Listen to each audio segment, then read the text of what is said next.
Channel খুলেছি একটা, নাম আপনারা দেখতেই পারবেন। যারা করছে তারা হাসছে। হুম, কারণ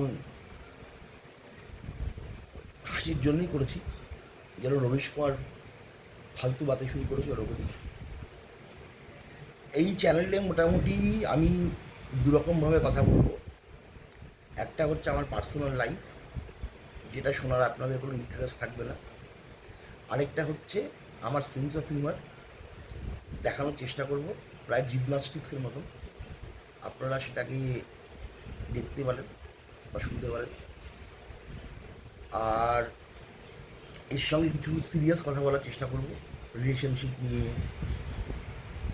আমার যা এক্সপিরিয়েন্স নেশা নিয়ে এবং নেশা ছাড়া নিয়ে, এইচআইভি নিয়ে, আবার বালি সিমেন্ট নিয়ে, তার সঙ্গে তৃণমূলের নেক্সাস আমি জানি না, সিপিএমের নেক্সাস আমি জানি না, ওগুলো বুঝি না তো আমি, ওগুলো বলবো না।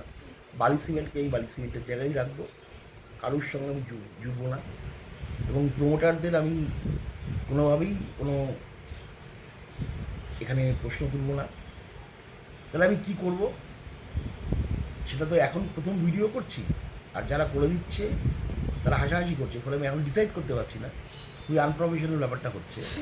কিন্তু এইটুকু বলতে পারি যে হাসির আওয়াজগুলোকে ইগনোর করে দিন। আমি বান্টি শিকদার, গলিবাড়িতে জন্ম।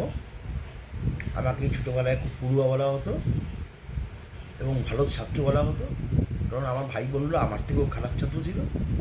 আর আমি ফেলুদা ব্যোমকেশ পড়তাম। টিন হাতে বাইরে পড়িনি। অঙ্কে 38 থেকে 40 পেতাম, কিন্তু আমি ভালো ছাত্র, কিন্তু কারণ আমি মুখে মুখে যোগ করতে পারতাম। ঠিক আছে, ফলে আমাকে বিস্ময় বালক বলা হয়েছিল অনেক সময়। ঠিক আছে। আহ, কিন্তু এবং কিছুদিন আমি নিজেকে বিস্ময় বালক ভেবেছিলাম।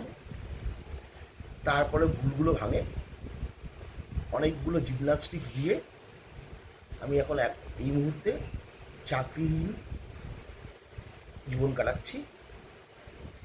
কিন্তু এটা আপনাদের সেন্টিমেন্ট গ্যাদার করার জন্য বলছি না, আবার চাকরি পেয়ে যাব, ফলে আরও বেশি টাকার চাকরি পাবো, আবার চাকরি চলে যাবে, আবার বেশি টাকা, তার বেশি টাকার চাকরি পাবো, আবার চলে যাবে। ফলে আপাতত একটা সময় কাটানোর জন্য চ্যানেলটা করলাম।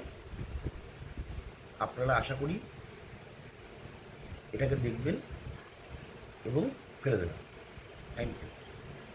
এটাকে এডিট